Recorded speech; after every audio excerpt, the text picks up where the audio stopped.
Sweet Caroline, let's go, Pitt. Yeah, I know, that's pretty annoying. What's up, what's up, what's up, what it do, everybody? It's your boy TALK-IS-PITT, and you are tuning into the #1 sports channel on YouTube that will eat, breathe, and shit everything Pitt. Today, ladies and germs, starts my preview and prediction videos, and I'm obviously going to start with the Pittsburgh Panthers. I'm going to preview and predict their 2022 football schedule. Before I get into the full swing of things, please like, comment, and subscribe if you have not already. Click the notification bell to stay up to date for more Pitt and ACC content. And if you are feeling so gracious, please check out the PayPal link down below. Now, ladies and germs, before I get into 2022, I want to talk a little bit about what happened last year for the Pittsburgh Panthers. Now, they went 11-3 overall, 8-1 in the conference, and they also won the ACC championship over Wake Forest, 45-21. It was a historic season for the Pittsburgh Panther fan base and just the team itself, the organization, because it's the first time in 40 years that we have won 11 games. And it's also only the second time in 20 years that we've won 10 games. Everybody remembers the 2009 season where we went 10-3. And we thought that, that would work out from there, but obviously didn't. We've had disappointing season after disappointing season, and I think our luck slowly started to change around 2016.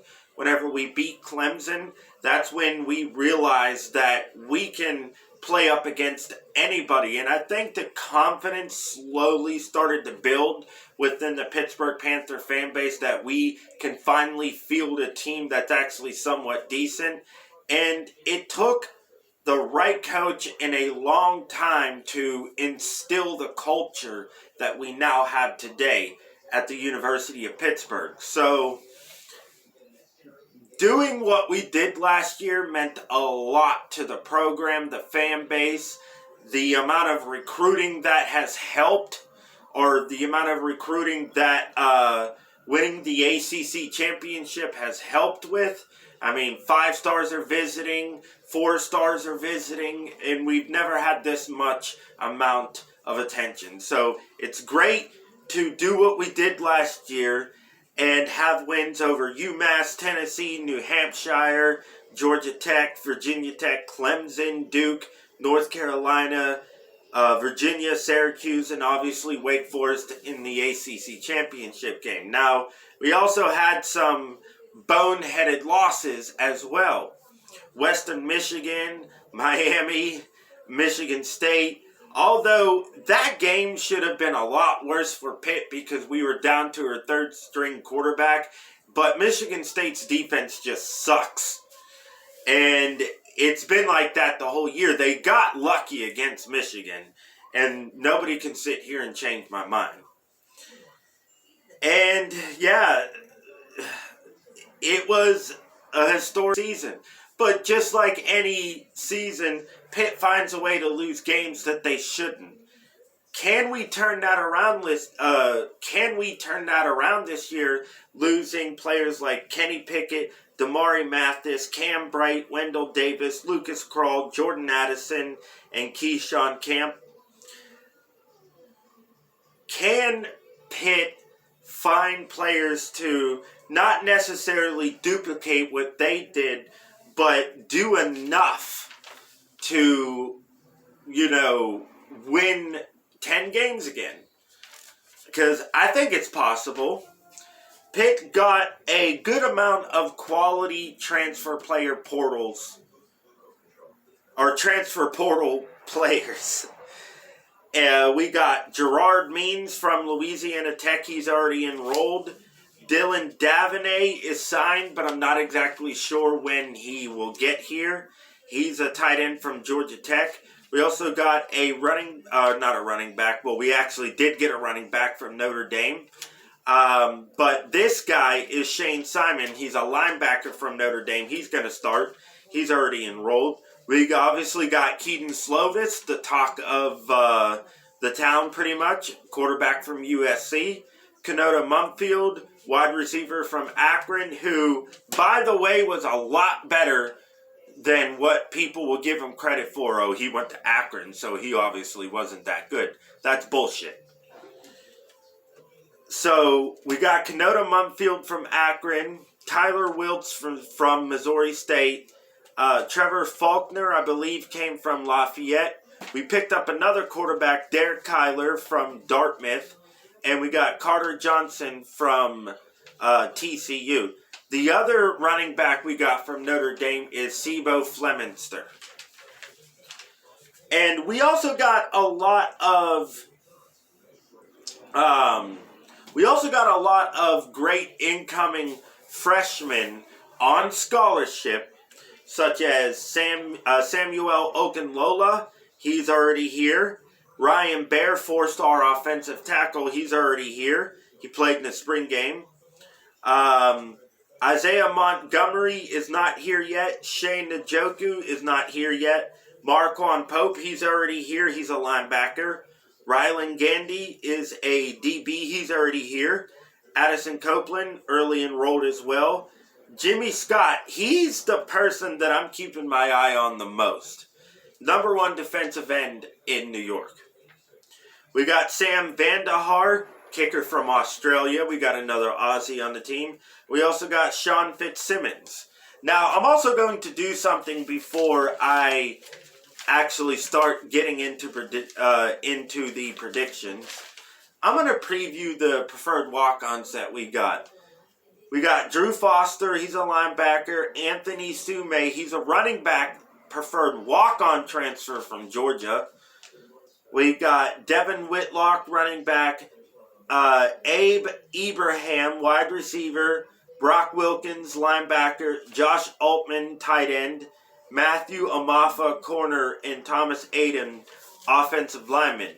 Now, Altsman is the one I'm looking forward to the most because he got size, 6'3", 240. And he said he also has no problem playing linebacker either. But we also know that we have 2 new coaches, Frank Signetti Jr. replacing the Mark Whipple. And we also got Taekwon Underwood replacing the one-year wonder, Brennan Marion. I hate that dude. But anyway, ladies and germs, I'm going to go ahead and actually get to the predictions now. And I will timestamp this in the actual comment section to where I start the predictions. So for the 2022 football schedule, we open on a Thursday night against West Virginia. Yes, ladies and germs, the backyard brawl has returned. West Virginia last year went 6-7, and although they have to replace a lot, they do bring in quality transfers, and the talk of the town is JT Daniels. Now, here's the thing. If JT Daniels would have committed elsewhere, then nobody would be overhyping West Virginia the way they are. And that's what I feel people are doing.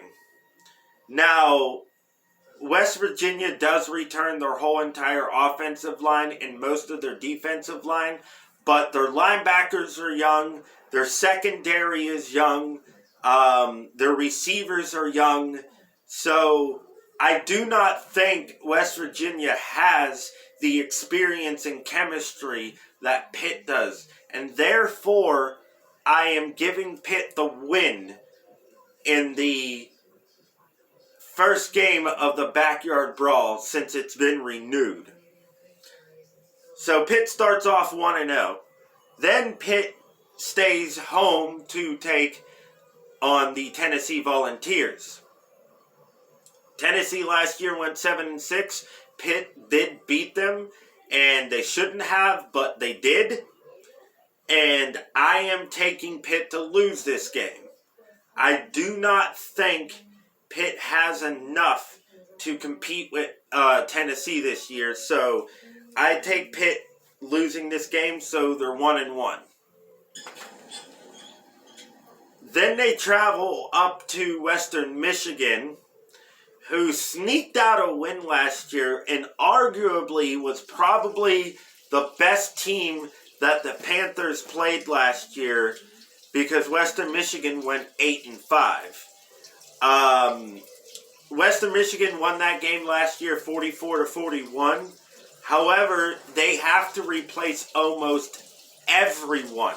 Their whole entire offensive line, their quarterback, their receiver, their running back, their defensive line has ran out of eligibility, and I think they only return maybe 6 to 7 people with experience. So Pitt wins that game comfortably. They're 2-1. Then they come home to play FCS Rhode Island. That's a win. They're 3-1 in the non-conference game. Then they start ACC play against Georgia Tech. That's a win. I don't really need to explain why.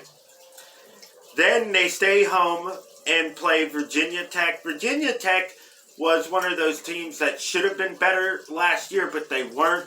And I don't really see them improving at all this year. That's a win. So Pitt right now is 5-1.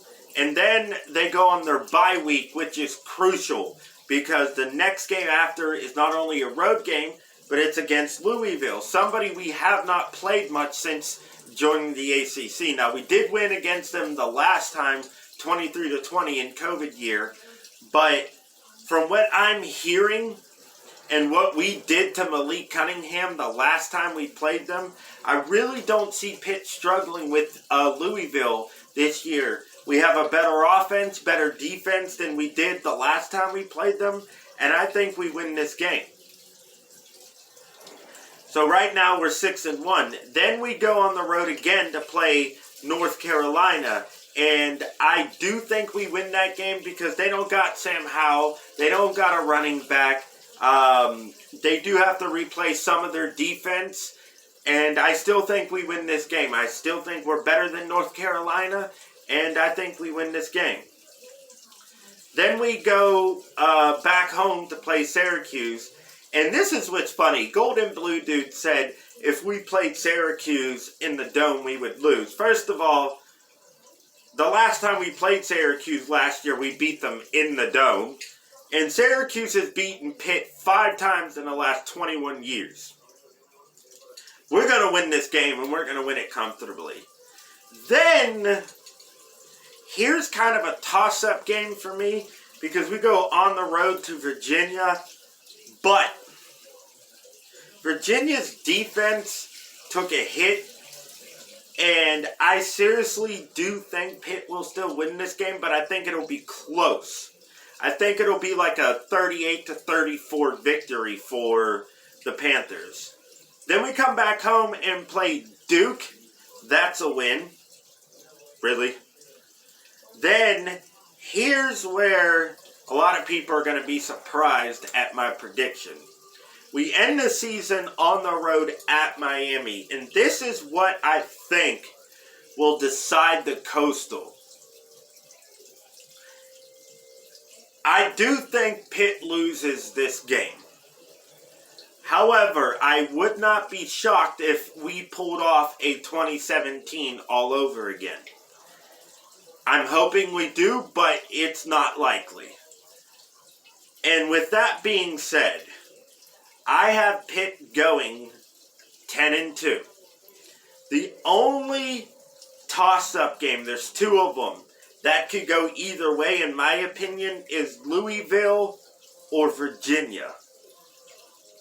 If we lose more than 2 games, I do think one of those teams will be the third loss. which means we would go 9-3. But I have Pitt going 10-2. That's my final prediction for the Pittsburgh Panthers. Please like, comment, and subscribe. If you have not already, click the notification bell to stay up to date for more Pitt and ACC content. And do not forget to check out the PayPal link down below. I hope you enjoyed this video. And once again, I'm TALK-IS-PITT. And until next time, let's go Pitt.